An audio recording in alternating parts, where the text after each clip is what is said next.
Assalamualaikum teman-teman mahasiswa. Pada minggu pertama pertemuan tuton ini ya, saya akan mengajak teman-teman untuk sama-sama mempelajari materi yang berkaitan dengan dimensi historis praktik humas dan pengertian dasar humas ya. Teman-teman bisa dilihat ya, ada modul 1 dan 2 ya di e-learning UT ini, dan teman-teman bisa akses ya. Jadi teman-teman juga harus lihat juga ya, ada video-video juga yang bisa teman-teman lihat. Jangan lupa isi kehadiran ya, dan juga diskusi dan kuis yang bisa teman-teman isi. Nanti akan saya tanggapi dan ada penilaiannya juga khusus ya untuk diskusi. Terus juga kita akan belajar tentang perkembangan humas di Asia dan Indonesia, faktor-faktor yang mempengaruhi perkembangan praktek serta definisi dan elemen humas. Saya mau menjelaskan sedikit ya di kesempatan video ini, teman-teman. Humas itu secara umumnya ya, pemahaman saya yang mudahnya gini. Humas itu bisa menjadi kegiatan atau bisa sebagai profesi ya. Karena profesi itu ya kamu jabatannya sebagai humas. Tapi perannya humas ini dalam pengertian ini yaitu adalah humas itu sebagai jembatan dalam sebuah organisasi, lembaga, perusahaan, instansi, institusi ya, sama. Pokoknya jadi jembatan perusahaan. Kenapa?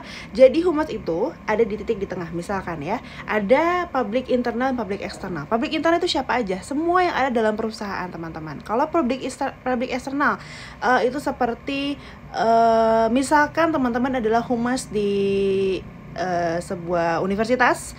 Jadi public eksternalnya itu adalah pemerintah misalkan. Yaitu kalau misalkan kampus itu dia LLDikti kayak gitu-gitu ya, teman-teman. Terus pemerintah, terus organisasi luar misalkan itu eksternal.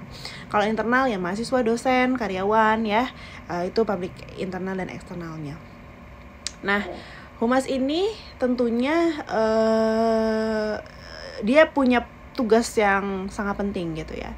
Bagaimana hal-hal yang dia lakukan ini selain jadi medianya para public internal eksternal ini, humas ini yang menciptakan atau yang mempertahankan citra positif organisasi tersebut di mata masyarakat, tentunya di mata publik eksternal dan internalnya gitu ya.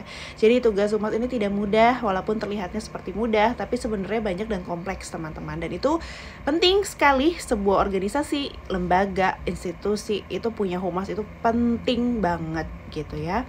Karena humas ini tuh kaki tangannya bos besar dari perusahaan ya.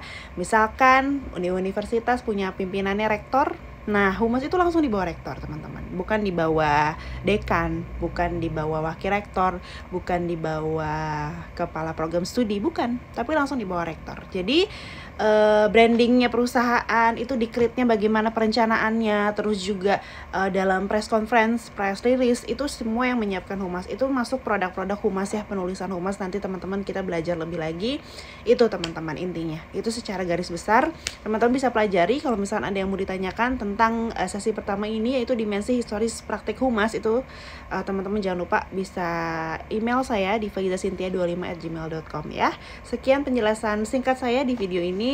Kalau ada yang tidak jelas bisa email saya. Terima kasih. Wassalamualaikum warahmatullahi wabarakatuh.